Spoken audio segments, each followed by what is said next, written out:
All right, we're going to pick up this political point in a little while. We've got Reince Priebus coming up later on. But first up, we're going to bring in former Energy Secretary and my great friend Dan Brouillette. There he is. Good to see you, Dan. Thanks for helping us out. Good to see you, Larry. All right, Dan, oil prices are jumping.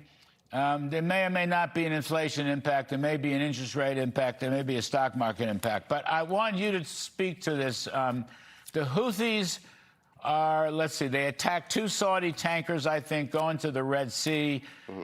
All right, what does all this mean? How much goes through this strait of whatever it's called in the Red Sea? What are we going to do about it? How worried should I be about the oil price story and this part of the story? Because the other part of the story, the Strait of Hormuz, even though we've stepped up the bombing, as you know, that's not been solved either. So how should we think about this, Dan Brouillette? Well, a couple of different points, Larry. Thanks for having me today. Swag and Riz, I'll give those two words some thought here. Yes, sir. But look, I think, you and I have talked about this in the past. We all know that once the Strait of Hormuz is finally open, fully open, free to pass through, available to everyone, oil prices are going to drop. We've seen that back and forth over the last couple of weeks. This new development, however, in this other strait that's connected to the Suez Canal is a bit concerning in that it means an ever-spreading conflict. And as we shut off each one of these, the structural constraints around the price of oil becomes more real. That meaning the floor that oil could drop below is now higher. And that's a bit concerning. There's also another element here, Larry, that I think we need to consider. And that is, what's happening in Ukraine and Russia. Today or yesterday, I think a Turkish ship was attacked. It wasn't an oil ship, it was a cargo ship.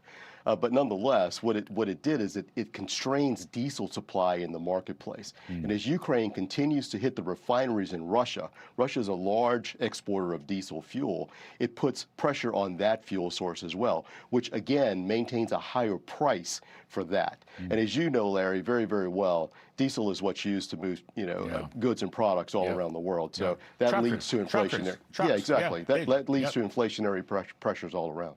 So come back to the Suez Canal, Red Sea stuff. We've taken them out before. We can take them out again.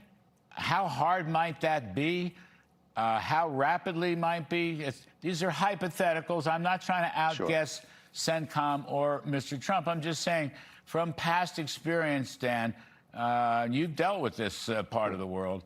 How long is it going to take to clean this up?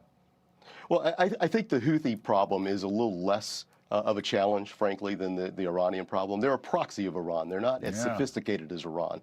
So their capabilities are much less. However, we have to be mindful. A missile is a missile, and if it takes out a ship, people might die. So we don't want to minimize the risk here. But the Houthis are not nearly as challenging, if you will, as Iran. Nonetheless, they need to be taken out. But, Dan, people say 7%. The oil supply passing through is 7%. That is correct. I take it that's mostly Saudi oil, but whatever. And then the Strait of Hormuz, was about 20%. So I got 27% off the oil market. That looked like it was coming way down because they were getting, 30, 40 ships a night, but that's now a trickle. So I'm worried if we go back to let's say 25%, I'm just worried. That's out of 100 million barrels a day, 100 billion barrels a day, what are you going to do about that? Where's that all going to come from? Well, it's not going to come from increased production, Larry. I mean, you and I also know that in the United States, we've raised our production roughly 13.5. Now we're going to get close to 14 million barrels per day. That's fantastic. But I mean, we can't make up 25 million barrels a day here in the United States alone. We can use, new sources. I say new, they're not terribly new, but places like Venezuela, perhaps Canada, other places can help fill some of those gaps. But 25 billion barrels a day is a lot of oil coming off the marketplace in a very short amount of time.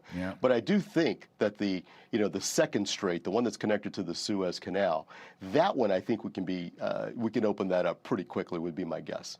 The Strait of Hormuz, I still think there's more work to be done there. I know the president has a plan. I saw his comments today. I say move. Let's stop talking about this and actually move it. Let's open the strait and get it done.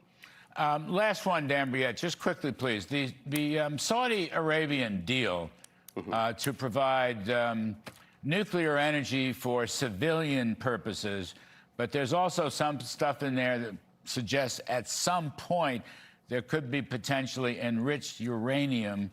And I don't know if we have the quote handy or not, but General Jack Keane related a story to me about a month ago here on set, talking to the great Henry Kissinger, who told General Keane that the worst possible thing he could think of would be to have these many, Iran and other countries in the Middle East, all with nuclear weapons. And so I just looked at this Saudi deal. I know we want them to join the Abraham Accords and recognize Israel. It may or may not go through. But do you have a quick thought on this deal? Is this a good idea in your judgment?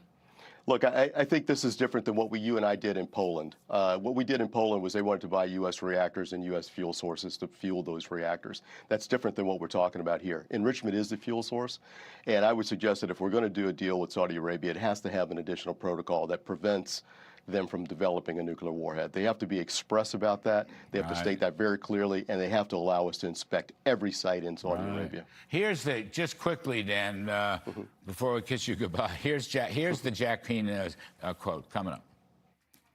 I take caution from what Henry Kissinger said to me once, and more than once.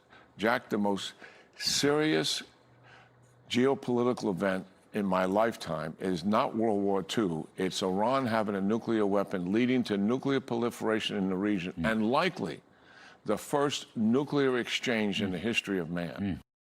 That's, the great Henry Kissinger. You knew him. I knew him. I love the guy. But anyway, that's the tricky part of this Saudi deal, Dan.